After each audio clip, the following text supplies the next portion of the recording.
नमस्कार, न्यूज 18 देख रहे हैं आप। आपके साथ मैं हूं जास्मिन शर्मा और मेरे साथ खास बातचीत करने के लिए डेमोक्रेटिक प्रोग्रेसिव आजाद पार्टी के chief spokes person Salman Nizami साहब मौजूद हैं। सलमान साहब, बहुत बहुत स्वागत न्यूज 18 में आपका। सबसे पहले तो जम्मू कश्मीर में इलेक्शंस की अनाउंसमेंट हो चुकी है, बेसब्री से इंतजार हो रहा था। डीपीएपी खुद को कहां देख रही है? देखिए, डीपीएपी जब बनी थी, जब हमने कांग्रेस को अलविदा कहा था, तो हमारा यही मकसद था कि हम असेंबली में फोकस करें, क्योंकि जब आजाद साहब रिटायर हुए थे तो उस वक्त आपको याद होगा पार्लियामेंट में हर एक पार्टी, चाहे उसमें आरजेडी हो, चाहे उसमें ममता जी की पार्टी हो, केजरीवाल जी की पार्टी हो, सबने आजाद साहब को कहा था कि आपको हम पार्लियामेंट में चाहते हैं और हम आपको ऑफर करेंगे राज्यसभा। लेकिन आजाद साहब ने ये कहा कि मुझे जम्मू कश्मीर के अवाम की खिदमत करनी है, जो आजाद साहब ने वहां काम किए थे एज चीफ मिनिस्टर। तो इसीलिए हमारा फोकस जो था असेंबली का ही था। हमने पार्लियामेंट इसलिए लड़ा ताकि हमारा जो सिंबल है वो इंट्रोड्यूस हो। लोगों को मालूम नहीं था और कंफ्यूजन भी था कि अभी शायद आजाद साहब का सिंबल वही हाथ है, तो इसलिए वो हमें अपना कार्डर यूनाइट करना था और सिंबल इंट्रोड्यूस करना था, लेकिन हमारा मकसद असेंबली का था। तो इसलिए हमने जो है वेलकम किया इलेक्शन कमीशन के फैसले को, ये हमारी मांग थी। और अब हमारा मकसद यही रहेगा कि हम सेकुलर पार्टीज के साथ मिलके और जम्मू कश्मीर की बेहतरी के लिए, जो बीजेपी ने बर्बादी वहां की है 7-8 सालों से, न रोजगार कहीं है, जो दावे किए थे आपने कि 370 के हटने के बाद लेकिन सलमान साहब, आरोप तो कुछ बदलाव नहीं दिखा। लेकिन आरोप तो ये लगते रहे कि डीपीएपी बीजेपी की टीम बी के तौर पर काम कर रही है। देखिए, अब आज फारूक साहब ने जो है कांग्रेस के साथ पल्ला झाड़ दिया, तो अब उनपे आरोप लग रहे हैं कि वो बीजेपी के साथ हैं। तो आरोप लगने में जो है वक्त नहीं लगता, लेकिन बीजेपी ने पार्लियामेंट के चुनाव में हमें तो सपोर्ट नहीं किया, बाकी पार्टियों को सपोर्ट किया। इसलिए हमारा मकसद जो है, आजाद साहब सेकुलर विचारधारा को मानते हैं और हमारा मकसद ये है कि किस तरीके से हम जो है जम्मू कश्मीर की बेहतरी करें, किस तरीके से वहां के गरीबों को उठाने का काम करें, किस तरीके से स्कूल बनाएं, तहसीलें बनाएं, न्यापते बनाएं, कॉलेज बनाएं, रोजगार दें। तो अब जो है लोगों का जो है उनपे हमने छोड़ा है कि वो क्या फैसला लेते हैं, लेकिन यही हमारा मकसद है। बहुत सारी रीजनल पॉलिटिकल पार्टीज उभर कर आई हैं रिसेंट टाइम्स में। डीपीएपी भी इज ऑल्सो न्यू। जितने भी रीजनल पॉलिटिकल पार्टीज से इलेक्शन अनाउंसमेंट के बाद बात हुई, उनका ये कहना है कि अगर प्री पोल तो नहीं, लेकिन अगर पोस्ट पोल अलायंस की अगर जरूरत पड़ी तो हम उस तरफ जा सकते हैं। Even National Conference has kept their doors open. देखिए, नेशनल कॉन्फ्रेंस जो है वो पहले भी सरकार चाहे कांग्रेस या बीजेपी के साथ बना चुकी है, और उसमें हमारा ये मानना है कि हम सेकुलर विचारधारा की तंजीमों के साथ जुड़ना पसंद करेंगे, क्योंकि जम्मू कश्मीर के लोग तंग आ गए हैं बीजेपी की डिक्टेटरशिप से, बीजेपी के रवैये से। जिस तरीके से उन्होंने जम्मू कश्मीर में हमारे लोगों को, चाहे आप डिस्ट्रिक्ट लेवल की ऑफिसर्स की बात करें, चाहे ऊपर की बात करें, तो अपने लोगों को उन्होंने तरजीह नहीं दी, इंपॉर्टेंस नहीं दी कश्मीर के। यही एक सेंटीमेंट, एक इमोशन कश्मीर के लोगों के साथ जुड़ा था 370 का, तो आपने छीन लिया। तो क्या आपने हासिल किया? मिलिटेंसी आज जम्मू सूबे में बढ़ चुकी है। जो आजाद साहब ने जो है ऑलमोस्ट 0% आजाद साहब के दौर में मिलिटेंसी हुई थी, आज कश्मीर को छोड़ के जम्मू तक मिलिटेंसी पहुंच गई है। तो इनसिक्योरिटी है। तो आप फेल हो गए। जो आपने दावे किए थे कि 370 के बाद हम रोजगार देंगे, रोजगार, पहले एक गवर्नर साहब आए, उन्होंने कहा 1 लाख नौकरी देंगे, फिर दूसरे गवर्नर साहब आए, उन्होंने बोला 50,000 देंगे। अब तीसरे वाले जो आज के गवर्नर हैं वो तो मुंह ही नहीं खोलते हैं कि हम रोजगार देंगे। तो इसलिए आजाद साहब पे लोगों को एतबार है। हमारा विजन यही है, हमारा एजेंडा यही है कि जो हम कहते हैं वो करते हैं। लेकिन सलमान साहब, आपको लगता है कि कहीं ना कहीं जिस तरह से एक नैरेटिव सेट किया गया था, बहुत सारी रीजनल पॉलिटिकल पार्टीज, अगर नेशनल कॉन्फ्रेंस पीडीपी को अलग रख दिया जाए, उसके अलावा घाटी में जितनी भी पॉलिटिकल पार्टीज लोकसभा का चुनाव लड़ रही थी, उनके ऊपर ये आरोप लगा कि भाजपा की बी टीम के तौर पर वो काम कर रही है, उससे कहीं ना कहीं डैमेज भी हुआ उन रीजनल पॉलिटिकल पार्टीज को। डीपीएपी को कितना डैमेज मानते हैं? देखिए, डैमेज हो ना हो, लेकिन हमारी बहुत नई पार्टी थी और लोगों तक सिंबल पहुंचना बड़ा मुश्किल होता है 1 महीने या 2 महीने के अंदर। तो इसलिए लोगों को एतबार है आजाद साहब पे। अगर आपने नैरेटिव हमारे खिलाफ बनाया, चलाया, लेकिन हासिल क्या किया आपने? अब आपने देखिए चिनाब वैली जो हमारा गढ़ है, वहां के लोगों को मिसलीड किया। एक ऐसे व्यक्ति को कांग्रेस ने टिकट दी जो व्यक्ति ने 8 साल की बच्ची के कातिलों और रेपिस्ट का साथ दिया था, चौधरी लाल सिंह। लेकिन हासिल क्या हुआ? फिर भी बीजेपी जीत गई। अगर उस वक्त आजाद साहब पे लोगों को जो है एतबार होता, या है भी बहुत से लोग आज पछता रहे हैं कि भाई हमने गलत फैसला लिया, तो आज देखिए, आज कांग्रेस ने जो है चेंजेस की जम्मू कश्मीर में, यही 2 साल पहले हम कह रहे थे कि भाई जिस व्यक्ति को आप बना रहे हैं वो व्यक्ति सूटेबल नहीं है।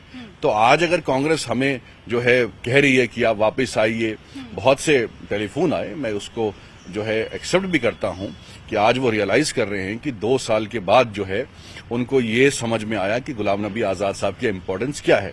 तो इतनी ह्यूमिलेशन की, इतनी गाली गलौज आजाद साहब के खिलाफ कांग्रेस के लोगों ने की, लेकिन आज कांग्रेस उसी जगह पे खड़ी है जहां आजाद साहब ने उनको लाया था। नहीं, तो आजाद साहब को कहीं ना कहीं इस चीज का मलाल, इस चीज का दुख है कि आज कांग्रेस की जो स्थिति है घाटी में, या फिर आजाद साहब को इस चीज को लेकर कहीं ना कहीं मन में वो टीस है कि उन्होंने कांग्रेस को छोड़ा और अपने आप को उस तरह से देखिए, आजाद साहब ने कांग्रेस बनाई, इतने साल संघर्ष किया इंदिरा गांधी जी के साथ, संजय गांधी जी के साथ, राजीव गांधी जी के साथ, सोनिया गांधी जी को लाने वाले राजनीति में आजाद साहब थे, राजीव गांधी जी को लाने वाले गुलाम नबी आजाद साहब थे।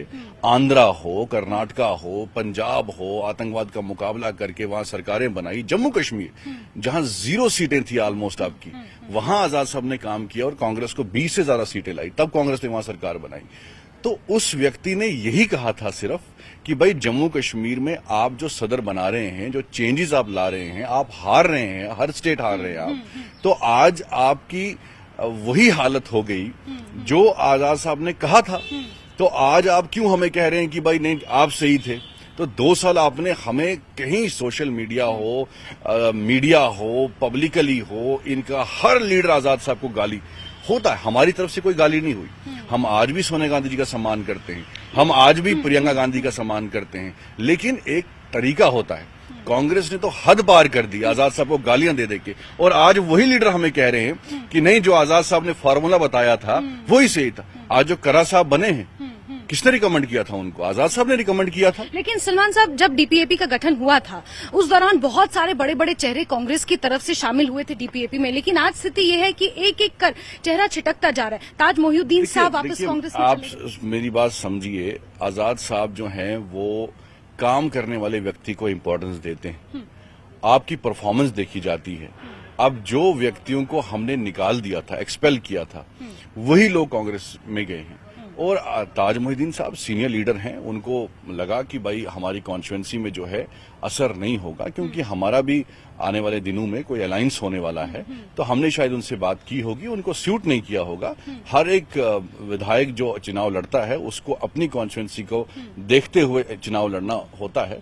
तो इसलिए बुरे वक्त में बहुत हमदर्द लोग वही होते हैं जो जिनको बहुत कुछ दिया आजाद साहब ने, मिनिस्टर बनाया, एमएलए बनाया।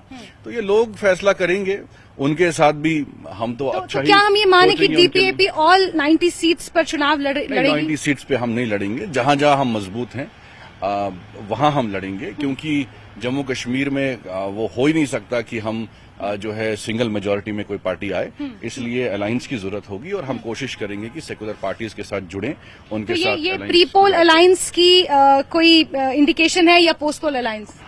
प्री पोल अलायंस होगा, 1-2 दिन में जो है वो क्लियर होगा। हम बातचीत कर रहे हैं और आजाद साहब चाहते हैं कि किस तरीके से, देखिए बीजेपी को भी आजाद साहब ने आगाह किया, वार्न किया, पार्लियामेंट में वार्न किया कि भाई आप 370 को नहीं हटाइए, आप यूटी मत बनाइए।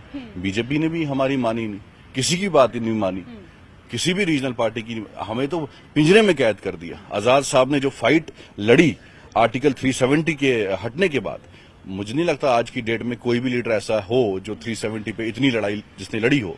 तो बीजेपी को आजाद साहब ने पार्लियामेंट में चुनौती दी कि भाई आप आग में हाथ डालने का काम कर रहे हो। आज वही लोग कह रहे हैं कि आजाद साहब, लेकिन सलमान साहब, आजाद साहब ही सही जो है।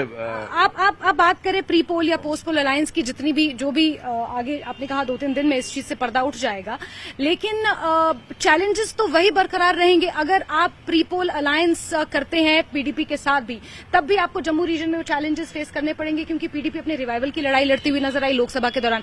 नेशनल कॉन्फ्रेंस के साथ भी अगर मान लीजिए हाइपोथेटिकली अगर ये प्री पोल अलायंस होता है, तो जम्मू रीजन में भी आपके लिए चैलेंज होगा। चलिए घाटी में आजाद साहब की एक्सेप्टेंस जो है जम्मू में भी है, कश्मीर में भी है, हिंदू में भी है, मुसलमानों में भी है, सिखों में भी है, ईसाई में।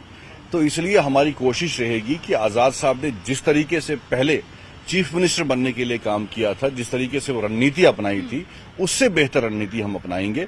और जम्मू कश्मीर में आज लोकल इश्यूज इंपॉर्टेंट है हमारे लिए। जम्मू कश्मीर के लोगों को सिर्फ अगर भरोसा किसी लीडर पे है वो आजाद साहब पे है, क्योंकि उन्होंने 2.5 साल में काम किया। बाकी चीफ मिनिस्टर भी रहे, उनकी परफॉर्मेंस आप देखिए। आजाद साहब ने जमीनी सतह पे काम किया, राशन फ्री किया, पानी बिजली फ्री की। और हमारा यही मैनिफेस्टो में रहेगा कि हम गरीब लोगों को जितना हो सके मुफ्त सहूलियात दे सकें, एजुकेशन फ्री कर सकें, हम बच्चों को स्कॉलरशिप दे सकें, रोजगार दे सकें, नौकरियां दे सकें। आप देखिए कितनी पोस्टें वैकेंट हैं आज, लेकिन हमारा यूथ पीएचडी होल्डर जो है आज जो है एक वेजिटेबल वेंडर बन चुका है। वो मैंने एक वीडियो भी देखा, कश्मीर का एक नौजवान जो है वो एक फ्रूट की दुकान चला रहा है। तो इसलिए पीएचडी होल्डर जो है उनको नौकरी देने की जरूरत है। एक रोड मैप होना चाहिए। बाहर के लोग जो हैं जम्मू कश्मीर में फैसला ले रहे हैं, बाहर के लोग जो हैं जम्मू कश्मीर को संभाल रहे हैं। आजाद साहब का एक्सपीरियंस है, मिलिटेंसी कम भी हुई थी जब आजाद साहब चीफ मिनिस्टर हुए थे, लोग खुश थे। टुलिप गार्डन मुझे लगता है मुगल दौर में गार्डन बने थे, उसके बाद पहला मुझे लगता है मुगलों के बाद जो है अगर किसी ने गार्डन बनाया वो आजाद साहब ने बनाया। यानी कि जमीनी मुद्दे हैं जिन पर डीपीएपी चुनाव लड़ने की तैयारी कर रही है।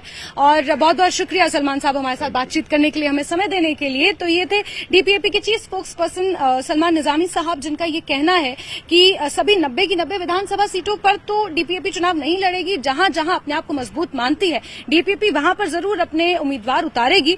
और एक प्री पोल अलायंस की भी इंडिकेशन यहां पर निकलकर सामने आ रही है। हालांकि कैसा रहेगा वो अलायंस, किसके साथ होगा, ये आने वाला समय बताएगा। लेकिन फिलहाल के लिए डीपीएपी की तरफ से ये कहा गया है कि वो जमीनी मुद्दों पर चुनाव लड़ने के लिए पूरी तरह से तैयार है। वीडियो जर्नलिस्ट गौतम के साथ न्यूज़ 18 जैस्मिन शर्मा।